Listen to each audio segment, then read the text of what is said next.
Okay,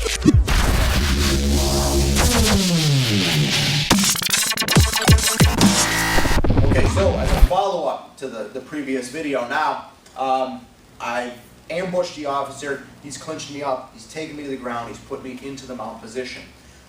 So this is what we're going to pick up. Suspect's on the ground, officer has the mount position. Now, we have videos in other playlists on how to control the mounted position, so I'll include a link so that you can watch the control, how to control the mount.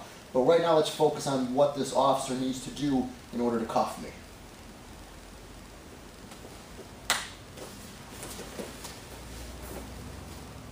Hold your stomach.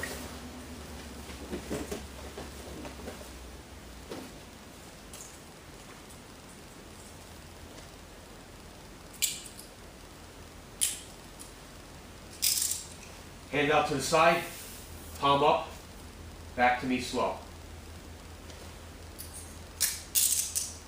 Okay, so let's talk about the actual, the breakdown of it, the technique part of it. And I'm going to let Chuck talk you guys through that.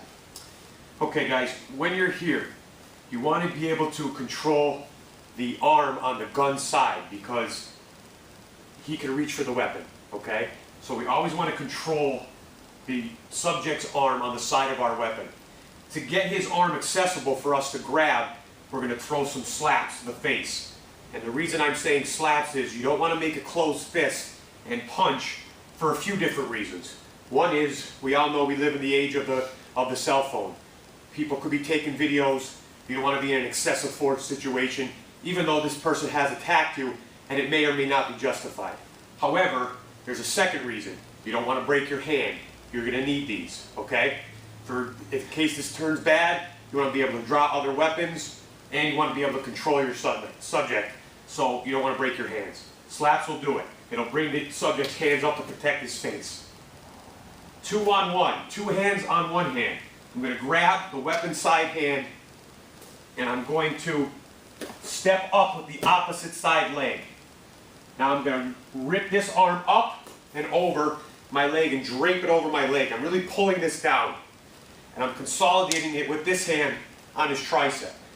Now, if he's trying to struggle to get away, I have good control here, okay? Now, when I feel that he's settling down a little bit, I want him on his stomach. So what I do is, I start holding here and bringing his wrist inside my hips to start putting shoulder pressure on him to get him to roll over. Now, when this foot is in here near his hips, I can't just tell him to roll over and block him, okay? I have to walk out a little bit. Roll on your stomach, roll on your stomach. Notice I'm giving him verbal command so he knows what to do. Once I have him here, I'm holding it across his back. I'm not up high where it's causing him a lot of pain, so he's squirming around. Across his lower back, consolidating the tricep. Now I just switch my legs. Notice my knee comes down and blocks his tricep. Now that my leg's here, he's not getting this arm back. No matter how strong he is, it's blocked, okay?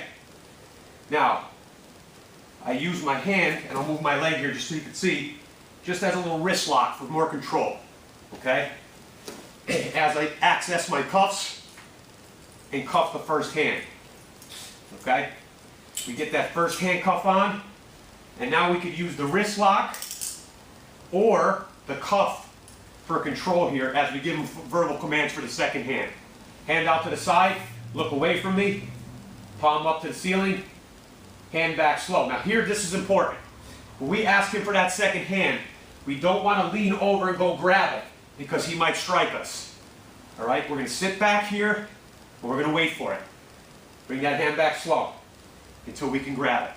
Then we redirect it in to the second cuff and that goes on easy. Okay? All right, guys, so we've switched roles, right? Suspect, officer. So I want to talk about a few additional details here. So again, open hand slaps, we've already addressed it. 2-on-1 on the weapon side. I want to control his ability to grab my weapon. Stepping up opposite, coming over, draping, this confirming the grip on his tricep, all right? As a smaller person, and I know a lot of times smaller officer dealing with a larger subject, like this is the case here, I'll fold my chest on top of his elbow to help. So if I'm outmanned, outgunned here by this suspect as far as the strength goes, not only will I confirm his tricep with my palm, but I'll also put my chest on it. So if Chuck's trying to get this arm away, it's not going to go anywhere. All right. Now, same thing. I walk my foot out. I give him pressure on your belly, on your belly, on your belly. Verbal commands. I keep it low across his back as I switch. All right. Knee at the shoulder. Everything's tight here. And now I can use the wrist lock, access the cuffs, and get the first cuff on. Now, a few reasons why we're doing what we're doing. All right. Verbal commands. Please stretch your arm out to the side. Turn your palm to the ceiling. I want to see if he's holding anything in his hand, all right?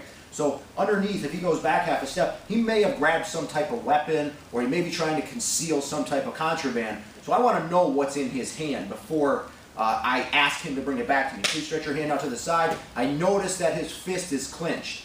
All right, turn your palm to the ceiling.